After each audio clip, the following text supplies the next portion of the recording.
Last night of NSS camp felt different. Not loud, not chaotic, just quiet in a way that made everything feel like it was ending. The campfire burned low. Students sat in small groups, laughing, sharing memories, clicking pictures. Yan sat slightly away from the crowd, same as always, but this time she wasn't alone. Jungkook sat beside her, not saying much, just there, occasionally glancing at her, like he was trying to memorize the version of Yan. Naro, he said softly, everyone goes back. Yan nodded. No excitement in her voice, no sadness either, just neutral. You are happy? He said. Yan looked ahead. Yes, I'm going home. JK smiled faintly, but his eyes did not. Across the camp, Yan's best friend stood near the teachers, but for once she wasn't smiling.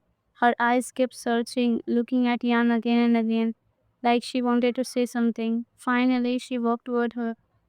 Yan, her voice was softer than usual. Yan looked up. Hmm?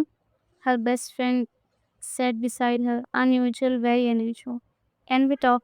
Yan frowned slightly. We are talking. No, I mean alone. JK noticed. He stood up quietly. I'll be there. He walked away, but not too far. Yan turned back. What happened? Her best friend hesitated. For the first time, she looked unsure. I need to tell you, Yan, something. Then say it. A long pause. I'll tell you after camp. Yan rose forward. Why later? Because she forced a smile. It's not the right time. That doesn't make sense. I know.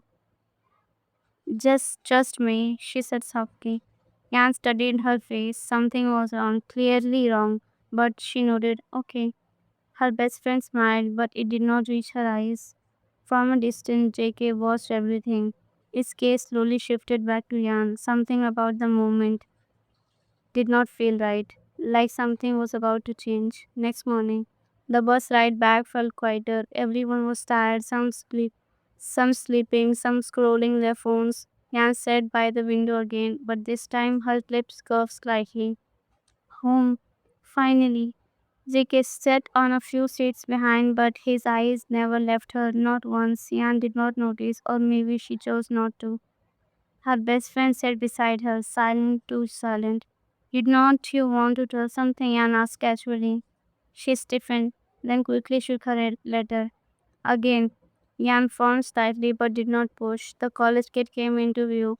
Everyone got down, laughter returned, energy come back, but something felt off. JK stood near the bus, watching Yan walk away. He wanted to call her, stop her, say something, but Yan waved lightly at him, a small smile, and then she left. Next morning, peace, silence. Yan slept comfortably in her room, finally relaxed after the camp until her phone rang. She groaned slightly, reached out blindly. Hello, Yan, beta. Her eyes opened slowly. Auntie? It was her best friend's mother. Did something happen in the camp? Yan sat up confused. What? Since last night, she been crying. Yan's heart dropped. She's not telling anything, just crying continuously. Her voice sounded worried, almost panicked. Yan's grip tightened on the phone. What happened there? She asked again. Yan's mind went blank. Last night, her words. I'll tell you after camp. Her chest felt heavy. I don't know, auntie. Yan said slowly, but now she wasn't sure if that was true. Because something did happen. Something her best friend could not say, and now it was too late to ignore. Yan looked at her phone, Jungkook's contact, her best friend's unread messages, and a feeling she could not explain. Something was wrong, very wrong, and whatever it was, about to change everything. Hmm. 3 days. It had been 3 days since the camp ended. The college felt the same. Crowded corridor, loud voices, familiar chows. But something was missing. Yan walked through the gate quietly, adjusting her bag. Her eyes automatically searched for one person, her best friend. But no sign.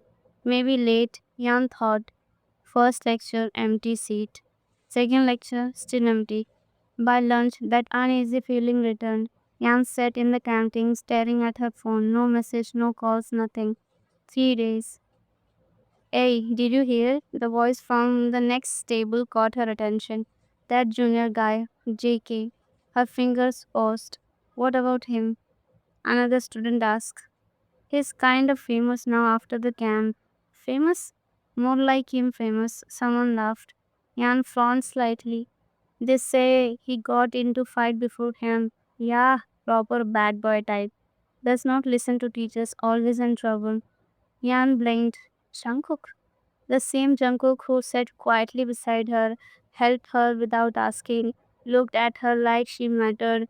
That does not sound right, she murmured under her breath. What it doesn't? Her heart skipped. That was.